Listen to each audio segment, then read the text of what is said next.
Hi, and welcome to Practical E-commerce webinar on how to lower your credit card processing rates. I'm Phil Hinkey, and I'm really excited to be here today. I want to thank Practical E-commerce for allowing me to present today, and for PayPal for sponsoring this webinar.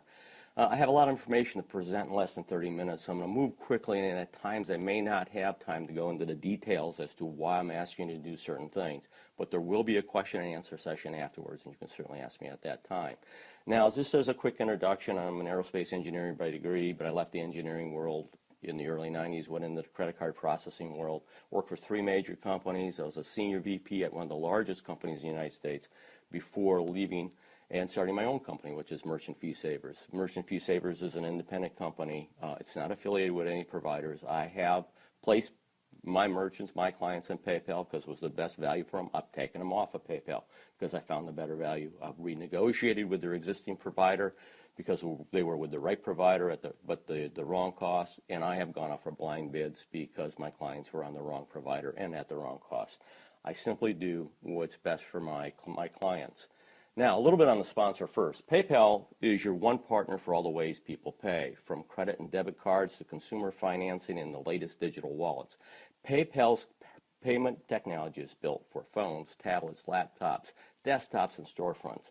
PayPal lets you accept payments from anyone in 203 markets around the globe with no long-term commitments required and live support to help you every step of the way. So, let's get going on lowering your processing rates and costs. Now, I wanted to say up front, although this seminar is about lowering rates and your cost, I'm not a proponent that the lowest cost provider is always the best value. Certainly, driving transactions is a commodity, but service and expertise isn't. So there are other factors you need to consider when making a decision on your processing services. So today what we're going to cover is, first of all, to lower your costs, you're going to need to know some basics about this industry. You're going to have the right attitude. You have to have some preparation. And just like the big companies do to lower their costs, we're going to put together a request for proposal, be it a mini RFP. And then we're going to have some follow-up action.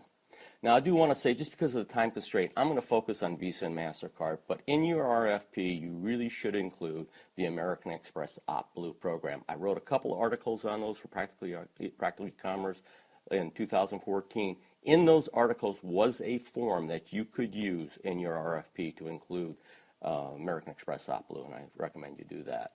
Now, first thing I want you to understand about this industry is, Visa and MasterCard really have very little to do at the merchant level on the day-to-day basis. You can think of them as like Ford and GM. Ford and GM, what they do is they make their cars and they market their cars. But if you have to buy a car, you have to go to an auto dealership. And some dealerships are more reputable than others, and some salespeople are more honest than others. In the credit card industry, Visa and MasterCard simply manufacture and promote their products. But if you want to get card processing, you have to go to a merchant service provider. Some providers are more reputable than others. Some salespeople are more honest than others. And I want you to understand that analogy, because the number one question I get all the time is, Phil, what providers do you recommend? And my answer is, I don't recommend any of them. I have a process that weeds out the less acceptable providers and better negotiates with the more acceptable providers. And that's what you're going to learn today. First of all, you need to know, to understand this, you need to also know who's getting your processing dollars, your hard-earned money. There are 3 organizations that are getting that money. The first one is the bank that issued the card that your customer is using. If your customer uses a B of A credit card, for example, B of A is going to get what's called interchange rate. Now, the interchange rate differs by card. There are dozens of different interchange rates. A debit card has a different interchange rate than a credit card, and swipe transactions are different than e-commerce and so on. But what you need to know is Visa and MasterCard publish those interchange rates so they're visible.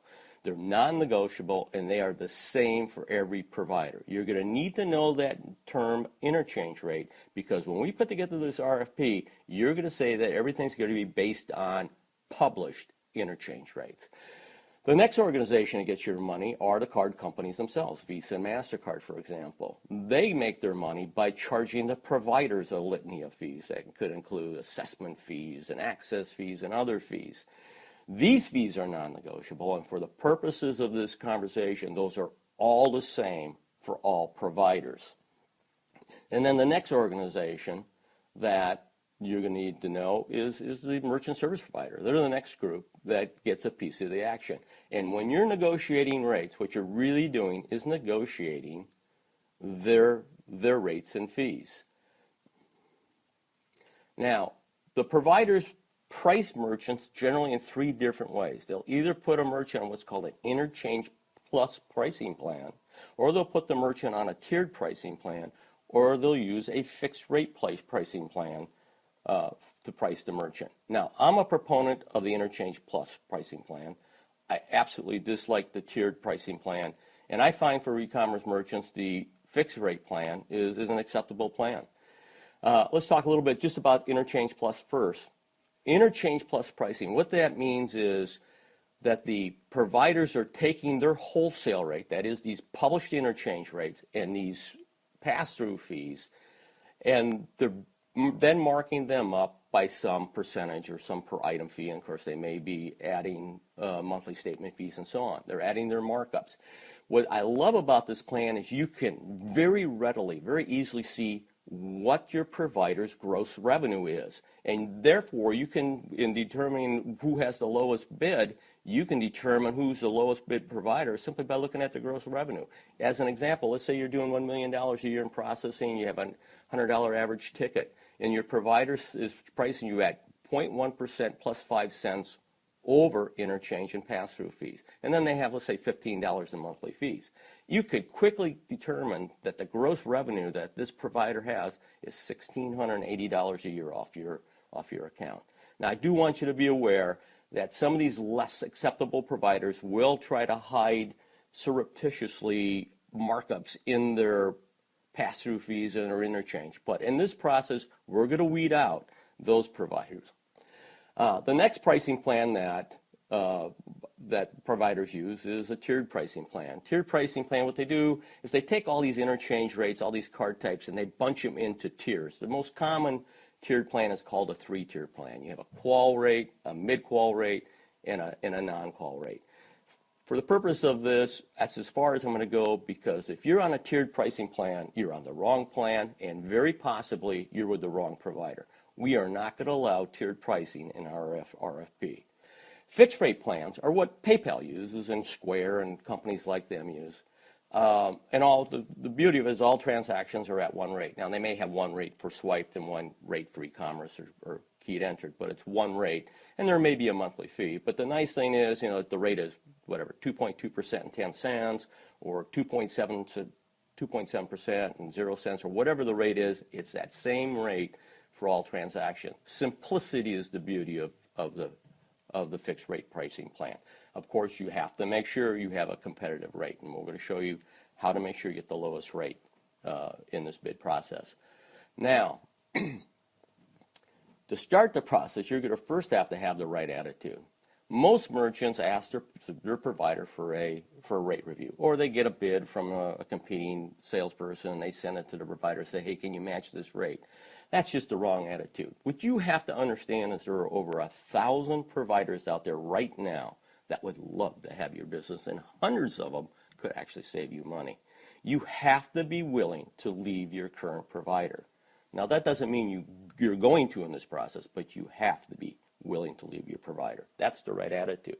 The next step is preparation. In order to get the lowest cost, you're going to need to put together this RFP. However, before you do that, you're going to need to know what your current contractual obligations are. You want to know when your current contract expires, and if there's an early termination penalty. You certainly don't want to get blindsided with a $5,000 early termination penalty if you decide to leave your current provider. So you need to know this information up front.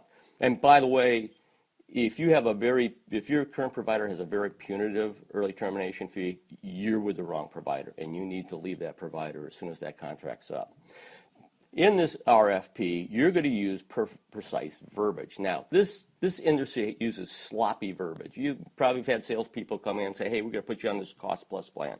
Well, what is cost plus? I don't know what cost plus is, and it's different for every provider and every salesperson.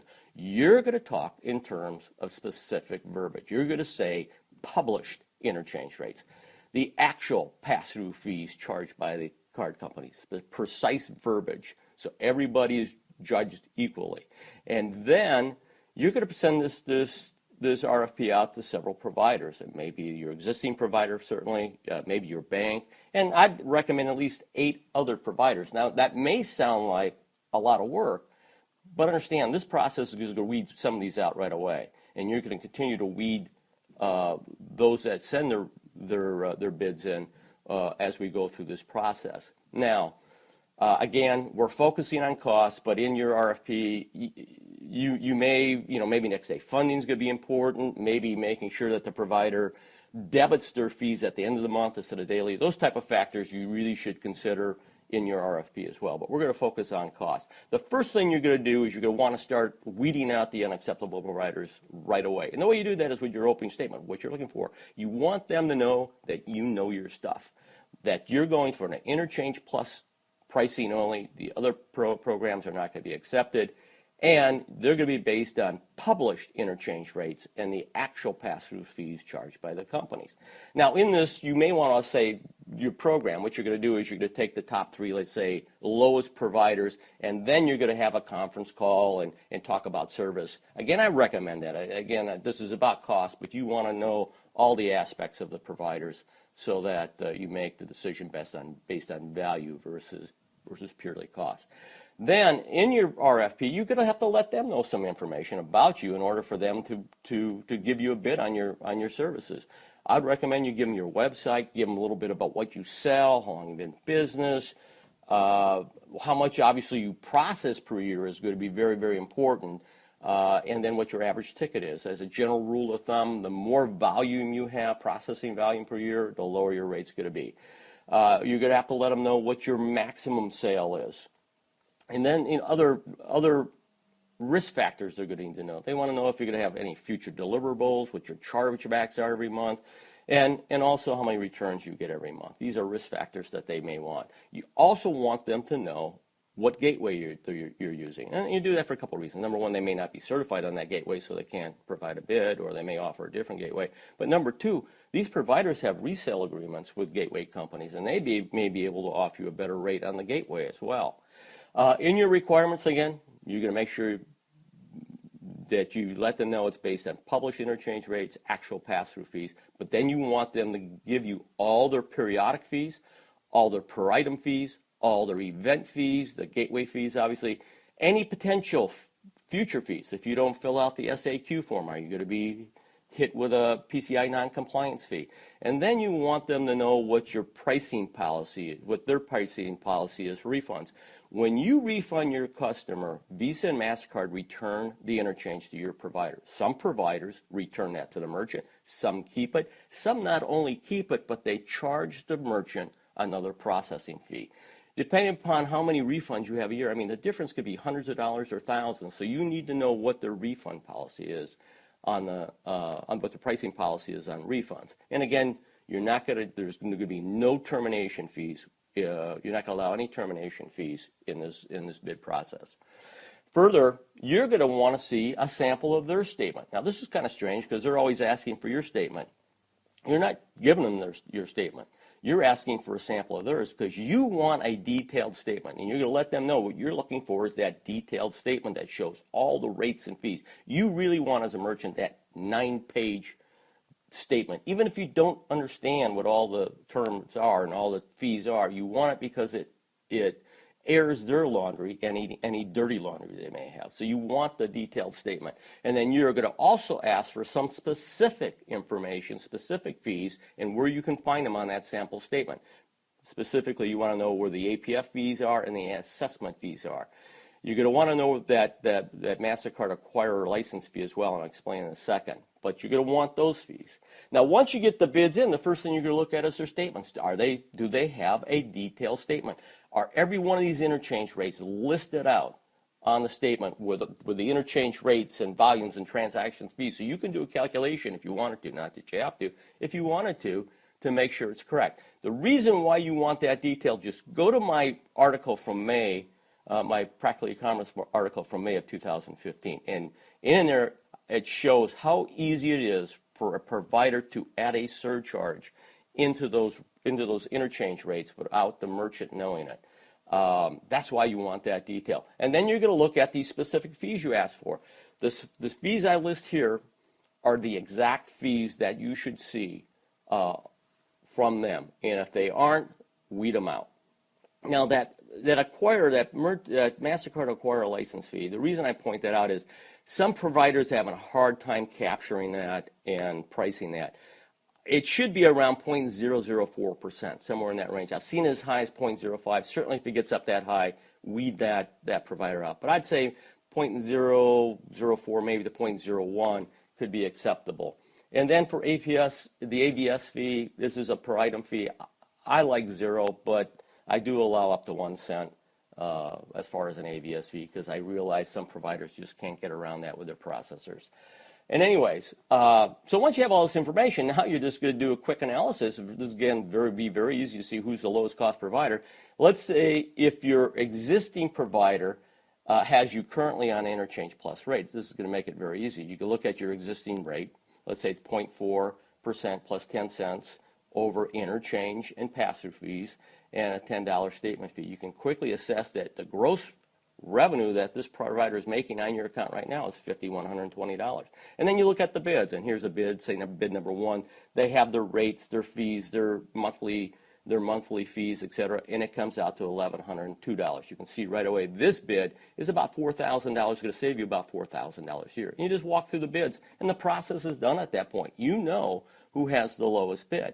Now, if your current provider has you on a tiered pricing plan, you do have, or if you want to include companies like PayPal, you do have to take this one more step. Because what we've done so far is we've been able to analyze what providers have the best rates based on Interchange Plus. But you want to know, how much more that's saving over your current tiered pricing plan. To do that, you just take the bid that your existing provider gave you, send it back to them and say, I need you to do a savings analysis. Tell me how much you're saving and what the effective rate is. You can then compare that to the PayPal analysis because that's what they're going to provide. They're going to say, this is where you're at, this is how much you're paying today, this is how much we're going to save you, this is your rate, this is your flat fee rate. So you can compare those two. Or if you threw your provider out, your current provider out, you can go out, let's say, to the two best bids, and now you can send them your existing statement and say, hey, now I need you to do a statement analysis, savings analysis, and tell me, how much you're saving me. And oh, by the way, tell me if there are any issues with my current provider. And the reason I ask that, again, this is service and expertise. If you find a company that can say, hey, you got these issues, there's a value to that. So that may be an approach too. But you want to get this information so now you can compare the savings and the effective rate. And now this process is done. The one thing I do want to say, just going back one step to the proposal, I mentioned what the proposal looks like for Interchange Plus. If you're going to include a company like PayPal in the proposal, certainly you want to say the same thing as you're going out for bids and you want the honesty and so on. But obviously you don't need to know about interchange rates and pass-through fees with PayPal because they're just going to give you a flat rate. But I do want you to know if you go out to companies, again, these fixed rate companies like PayPal, you are going to have to give them your statements up front. And the reason you're doing that is because they need to know their risk factors. They need to know how low they can go in the cost. So they need to know what your actual interchange rates and actual wholesale cost is so they can provide their markup and give you a flat rate. You also want them to see your gateway fees because this is an area where they can save you money as well. So I just want to point that out that you will need to provide that to these fixed rate companies up front. So now that you've brought together all this information, you've done the calculations and you say, okay, I'm going to go with provider A. Before you sign that contract, you're going to put together a statement of integrity. It's simply a one-page form. It doesn't require any signatures. It just lists out what you're agreeing to. These are the rates and fees that you agreed to per your request for quote, your request for proposal. You're going to put down some expectations. It's fair that they have expectations on their part as well for you. Put down the expectations. And then you're going to put down what the role of, and this is, I say, provider or salesperson, mainly the salesperson. And what you want the salesperson role to be is to protect your account from creepage, to protect your rate and protect it from rate creepage. And you also want that salesman to give you analysis, I'd say at least once a quarter, on what your IRF and standard transactions look like, maybe the percentage as an overall rate of all your transactions. And certainly if you don't understand the reasons why, ask me in the question and answers, but that's important. And then you're going to want to do a rate review with them. You want to sit down with them or go over the phone with them and actually pull out their statement from May and November every year and compare it against this statement of integrity. What you want them to know is before you sign that contract, you're letting them know, yes, the contract you are signing is a legal document with your name on it, but it has no termination fee. As far as you're concerned, this is the agreement. And if they breach this agreement, you will find another provider, and you have to have that attitude. And you know what? The people that love this the best are the good salespeople that work for reputable providers, because they don't have to worry about rate creepage, and they know they're not going to lose you to some salesperson walking down the street offering a teaser rate. They're the ones that really appreciate this. So to recap, to lower your costs and really to prevent creepage and, in a sense, find the best provider too, you can't ask for rate reviews or, hey, match my rate. You've got to do an RFP. And the reason is there's just too many rates and fees that could be hidden or inflated and so on in this industry. So you have to do that RFP. But before you do it, you got to know the basics. You got to have the right attitude, and you have to do some preparation. So anyways, again, I want to thank PayPal for sponsoring the webinar. I know they would like to offer the attendees a white paper, which they can download off the link on the screen. And again, thank you for listening, and now let's open up for any questions and answers. Thank you.